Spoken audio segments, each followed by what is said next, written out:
Déjà que de base, Pinocchio c'est pas le film d'animation le plus joyeux, et pourtant l'histoire originale, elle est encore pire. Amis qui m'écoutez, vous ne croyez sans doute pas au souhait qui se réalise. On connaît tous l'histoire de Pinocchio, le petit pantin de bois qui prend vie et à qui il arrive beaucoup d'aventures, mais l'histoire originale est assez différente. L'histoire, elle vient d'un livre écrit par Carlo Collodi en 1883. En plus, c'était plus précisément un livre-série puisque chaque semaine, on avait la suite du livre avec la suite des aventures de Pinocchio. Et donc, il y a pas mal de différences avec le film d'animation, à commencer par la naissance de Pinocchio. Dans le film d'animation, il prend vie en tant que pantin de bois une fois que Geppetto l'a créé. Dans le livre, il est déjà vivant alors qu'il est simplement une bûche dans la boutique d'un menuisier. Geppetto va le récupérer et après, il va le sculpter en pantin de bois. Et ce pantin Pinocchio n'a pas du tout le même caractère que dans le film d'animation. Dans le film d'animation, il est assez naïf, il apprend pas beaucoup de ses erreurs, mais en tout cas, il a toujours de bonnes intentions et il reste quand même attachant. Alors que dans le livre, il est pas du tout attachant, il veut même pas aller à l'école, il veut pas faire d'efforts pour quoi que ce soit, il se plaint très souvent, il n'apprend pas non plus de ses erreurs, mais il est presque agaçant. Et il a surtout le caractère d'un enfant qui pense surtout à lui. Et c'est vraiment au fur et à mesure de l'histoire, mais vraiment c'est assez long puisqu'il vit pas mal d'aventures, qu'il se rend compte qu'il faut être gentil pour devenir un vrai petit garçon. Mais ça prend du temps, hein. C'est pas tout de suite. Une fois que Pinocchio est bien vivant, dans l'animation, il rencontre Geppetto, tout est joyeux, tout est beau, tout est rose. Ils vont même danser, fêter ça, c'est la fête. Alors que dans le livre, Pinocchio s'enfuit de chez Geppetto et Geppetto va finir en prison puisqu'on dit de lui qu'il ne sait pas s'occuper des enfants. Voilà. Déjà, le livre commence super bien. Et donc, lorsque Geppetto est en prison, Pinocchio rentre chez lui. Il sait pas s'occuper de lui puisqu'il n'a pas appris à le faire. Et c'est là que va intervenir Jiminy Cricket, qui dans le livre s'appelle juste le grillon parlant. Il va essayer de donner des conseils à Pinocchio comme il le fait dans l'animation, un peu comme une conscience. Sauf que Pinocchio, ça va pas lui plaire et il va l'écraser. Jiminy Cricket meurt. Voilà, bonne ambiance. Heureusement, il reviendra plus tard sous la forme d'un fantôme. C'est particulier.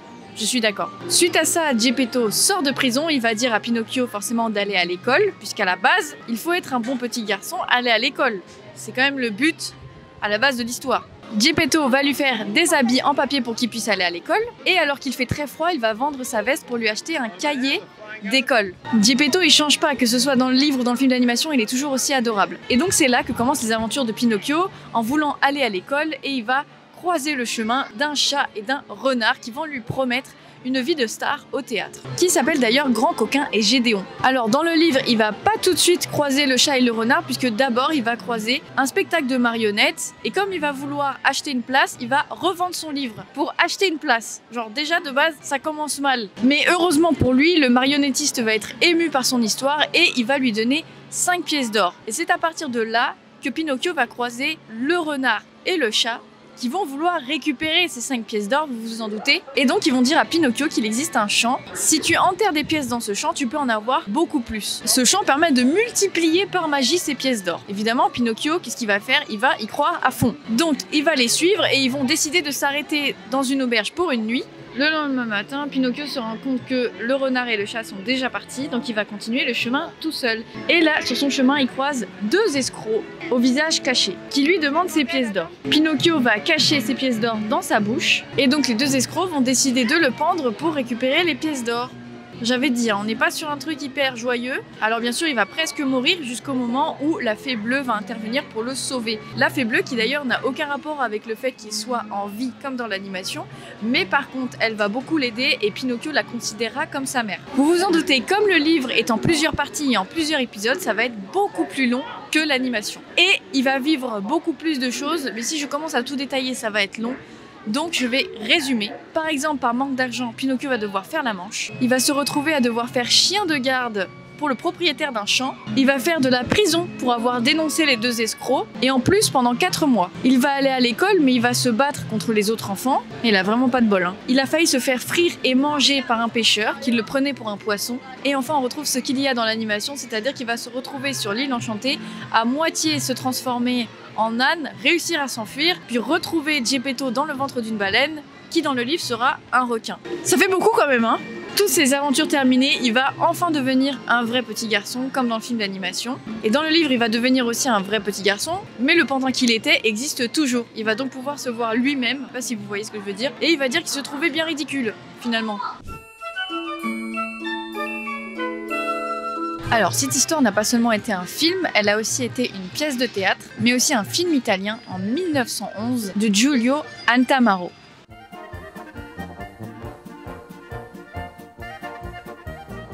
Et l'idée de faire cette histoire en animation est venue chez Disney en 1935 pendant qu'ils étaient en train de travailler sur Blanche-Neige. Walt Disney va voyager en Europe et ce sont les journalistes italiens qui seront les premiers au courant de cette idée. Et en 1936 a failli sortir une adaptation italienne de Pinocchio en long métrage d'animation et ça a même failli devenir le premier long métrage d'animation avant Blanche-Neige. Mais heureusement pour Disney, le studio est tellement mal organisé et la production est tellement catastrophique que le film ne sera jamais terminé. Ce qui a permis à Disney de pouvoir racheter les droits du livre pour en faire le film. Le projet commence en 1937, après la sortie de Blanche-Neige. Des scénaristes vont tenter d'écrire un premier scénario, mais déjà c'est compliqué puisque Pinocchio dans le livre, il est pas attachant, il est plutôt détestable. Sauf que pour un film d'animation, il faut pas que le personnage principal soit détestable, il faut qu'il soit attachant, comme on le sait bien. Donc ça déjà, il faut que ce soit changé, ça change tout le caractère d'un personnage, mais il faut aussi trier entre toutes les aventures qui lui arrivent, il y a beaucoup trop d'aventures pour que ce soit dans un seul film.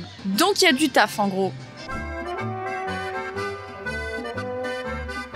Ils vont donc commencer à faire des tests visuels pour voir à quoi pourrait ressembler Pinocchio. Sauf que le problème, c'est qu'il ressemble tellement à un pantin de bois qu'il a l'air réellement sans vie. Et ça plaît pas du tout à Walt Disney. Donc carrément, vu que ça lui plaît pas, il va décider d'arrêter la production pendant 6 mois.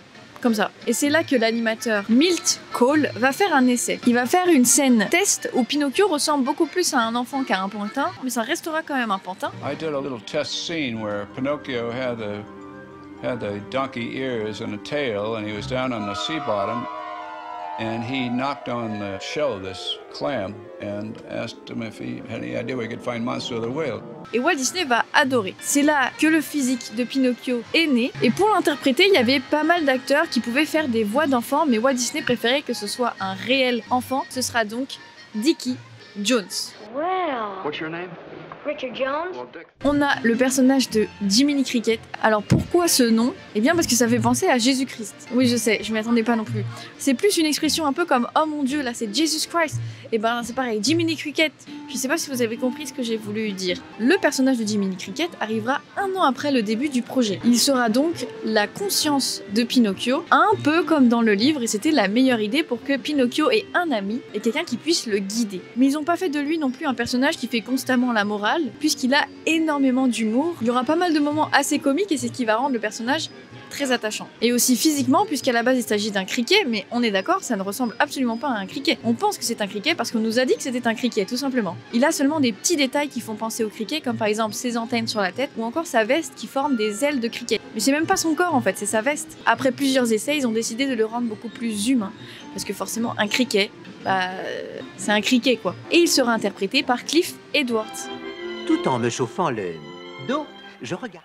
Qu'est-ce qu'un acteur pourrait faire d'une conscience? On a aussi Geppetto. Geppetto qui est un personnage incroyable puisqu'il est vraiment adorable. C'est le personnage le plus gentil de l'histoire, clairement. Et son physique va être inspiré de l'acteur qui l'incarne, Christian Rubb. C'est même pas juste inspiré en fait, c'est lui. Il te plaît? Eh bien, le sang en est jeté! On a aussi le personnage de Figaro qui est trop mignon, franchement, qui est d'ailleurs jaloux de Pinocchio, mais ce personnage n'est pas du tout dans le livre. Son inspiration vient d'une adaptation du conte au théâtre par Yasha Frank, où un animal était jaloux de Pinocchio. Ils ont bien aimé l'idée et ils ont décidé de le faire aussi dans l'animation. Et l'apparence de Figaro est inspirée du court-métrage 3 petits orphelins réalisé par Disney aussi. Cléo est aussi un personnage qui a été 100% inventé par Walt Disney et qui d'ailleurs, dans le film, a failli finir mangé par Geppetto. Mais on verra ça plus tard. Ils viennent de passer 4 ans sur le projet de Blanche-Neige, donc forcément ils ont appris beaucoup de choses. Et forcément, ils vont vouloir rattraper ce qu'ils n'ont pas pu faire sur Blanche-Neige et le faire sur Pinocchio. Et donc ils vont utiliser de nouvelles technologies. Au début du film, on peut voir un plan au-dessus du village. C'est le premier travelling en animation et c'est fait avec une caméra multiplane. En gros, c'est une caméra qui utilise une technique particulière qui va filmer des plans qui sont superposés et qui vont pouvoir bouger pour faire le mouvement qu'ils souhaitent. Here, a Mickey Mouse short is being put on film. Mickey has been inked and painted on transparent sheets of celluloid. This happens to be a panorama effect where the character will walk in one place and the background keeps moving behind him to create the illusion. Each time a new cell of Mickey is photographed, the background must be moved a fraction of an inch. Photographing each one of these celluloids of Mickey and background makes a single frame of motion picture film. Ils vont aussi faire un plan où la caméra saute comme si c'était du point de vue de Jiminy Cricket. C'est la première fois qu'on aura ce genre de plan dans l'animation. Et même au cinéma, on n'a pas souvent des plans comme ça. Ce qu'ils vont aussi beaucoup faire sur ce film, c'est céder des prises de vue réelles, tout filmé, pour ensuite céder pour l'animation pour que ce soit le plus réaliste possible. Donc presque tout le film a été tourné en prise de vue réelle. Ils ont été jusqu'à même recréer les coucous pour de vrai, pour voir s'ils fonctionnaient vraiment, mais aussi faire des maquettes des véhicules pour voir comment ils réagissent en roulant sur la route. Mais pas que, il y a eu aussi Pinocchio qui a été créé pour de vrai, et malheureusement on n'a qu'une seule photo qui le prouve aujourd'hui.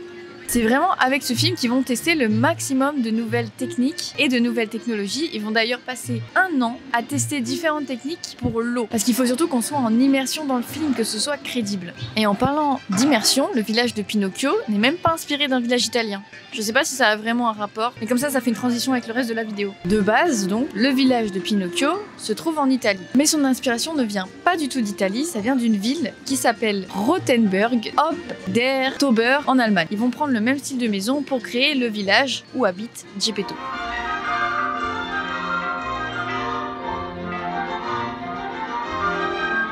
Il y a aussi plusieurs scènes qui ont été envisagées mais qui finalement ont été annulées. Comme par exemple, quand Pinocchio est forcé de faire un spectacle pour Stromboli, ils avaient pensé à ce que les pantins de Stromboli prennent vie lorsqu'il est absent. Comme dans un court-métrage qu'ils ont réalisé un peu avant, qui s'appelle The China Shop, où les figurines et les objets prennent vie lorsque le propriétaire du magasin s'en va. Un peu comme Toy Story. Un peu beaucoup même. Il devait aussi avoir une marionnette princesse dont Pinocchio tombait amoureux, et pendant le spectacle de Stromboli, il devait la sauver d'un dragon. Mais ils ont décidé de retirer tout ça et préféraient que ce soit de véritables marionnettes contrôlées par des fils. C'était plus intéressant, au niveau de l'animation en tout cas. Alors on va pas se mentir, ce film c'est quand même l'un des plus sombres de Disney, si ce n'est le plus sombre de Disney, puisque certaines scènes font peur, comme par exemple lorsque Pinocchio se retrouve sur l'île enchantée avec son ami Crapule et qui commence à se transformer en âne.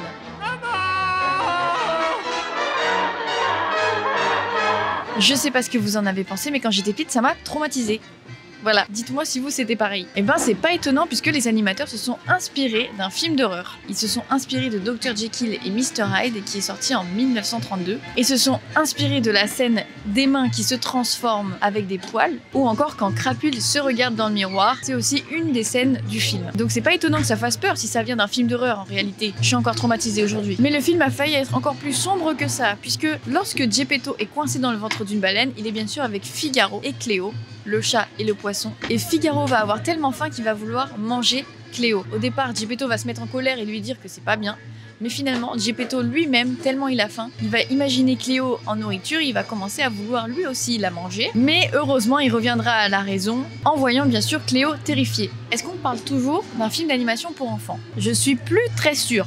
Ils vont donc décider de ne pas faire cette scène, mais par contre ils vont utiliser un petit bout de cette scène qui sera dans un épisode d'une série qui s'appelle Figaro et Cléo de 1943. Comme c'est assez sombre, on va finir sur un truc un peu plus cool. Ils ont décidé par contre de mettre un petit easter egg au début du film, au tout début du film quand on voit le livre de Pinocchio, et ben en fond on peut voir 2 autres livres, Peter Pan et Alice au Pays des Merveilles, qui deviendront plus tard des films Disney. Mais beaucoup plus tard en plus.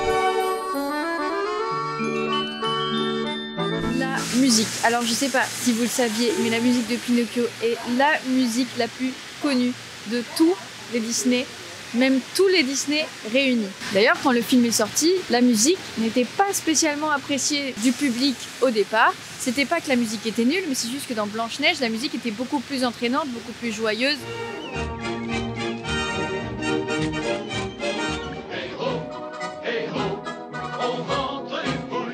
Alors que là, dans Pinocchio, c'était pas le même style. Mais quelques temps plus tard, When You Wish Upon a Star gagnera un Oscar pour la meilleure chanson. Et ça ira beaucoup plus loin puisque la musique parle de réaliser ses rêves. Et qu'est-ce qui représente le plus Disney que ça? La réalisation des rêves. Et donc cette musique deviendra la musique d'introduction de tous les Disney et donc la musique la plus connue de Disney.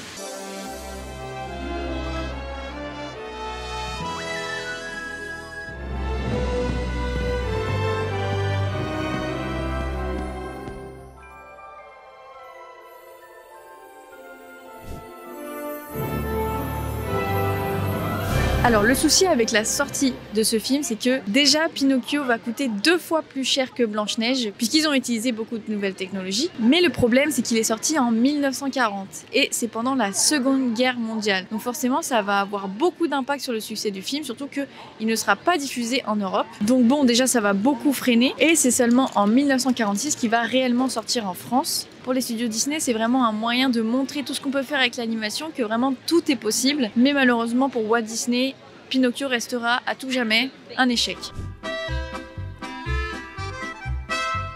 Et après la sortie de Pinocchio en 1940, il y a eu énormément d'adaptations cinématographiques et je vais pas toutes les citer parce que sinon demain on est encore là. Mais on va parler des plus récentes. En 2022, on a une adaptation en stop motion par Guillermo del Toro, où pour le coup Pinocchio est représenté assez différemment du film d'animation. Je pense qu'il voulait s'éloigner au maximum de celui de Disney et faire réellement une interprétation du livre. Et on a aussi en 2022 le live action de Disney avec Tom Hanks qui interprète Geppetto et qui lui aussi est différent du film d'animation puisqu'on a un nouveau personnage, une marionnette Sabina que Pinocchio rencontre et avec qui il peut discuter.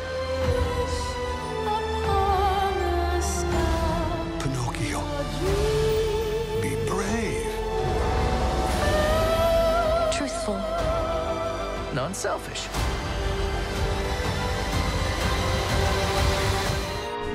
Être acteur, c'est ma vie. Et donc bien sûr, qui dit film d'animation Disney dit aussi attraction. Donc on a l'attraction Le Voyage de Pinocchio à Disneyland Paris, plus précisément à Fantasyland, où bien sûr l'attraction retrace ses aventures. Et d'ailleurs, cette attraction n'était pas une des premières lorsque Disneyland a ouvert en Californie. Elle est arrivée seulement dans les années 80. Je pense que Disney l'a tellement mal vécu qu'il a préféré ne pas en faire une attraction. Mais on n'a pas que ça, on a aussi la boutique de Geppetto qui est inspirée du coup de sa maison dans le film d'animation et à l'intérieur on a même des coucous. Et il y en a même un qui est exactement le même que dans le film d'animation. Et on a aussi le restaurant au chalet de la marionnette qui est entre deux landes et qui a donc 2 thèmes différents. Du côté Fantasyland, comme vous pouvez le voir, ça ressemble à des maisons bavaroises. C'est tout mignon et rien à voir avec le côté Adventureland. Et ça, c'est la deuxième partie du restaurant, du coup, qui fait référence au naufrage de Geppetto. Voilà, et on entend en plus Pirates des Caraïbes, donc là, on est du côté Adventureland. Et là, on est à l'extérieur du restaurant au chalet de la marionnette, qui rappelle du coup le naufrage de Geppetto.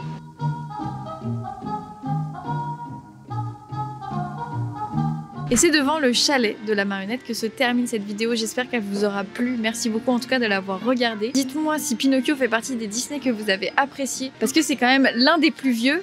Dites-moi aussi sur quel Disney vous voulez voir une prochaine vidéo. Merci beaucoup de l'avoir regardé et on se dit à la prochaine. Conscience, qu'est-ce que c'est? Ce qu'est la conscience. Je vais te le dire. La conscience, c'est cette tranquille petite voix que personne ne veut entendre. C'est à cause de ça que tout va mal de nos jours. Tu saisis? C'est toi ma conscience?